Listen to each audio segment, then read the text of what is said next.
क्षणोक्षणी होणारा बदल आणि प्रवाहीपणा ही या सकल विश्वाची खासियत आहे.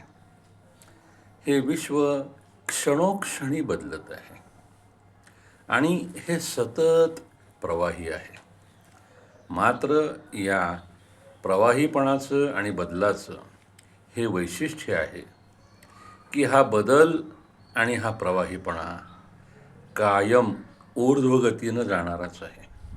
हा बदल आणि प्रवाहीपणा अधोगतीला कधीही जात नाही. या विश्वाची जीही काही वैशिष्ट्ये आहेत ती ही आहेत.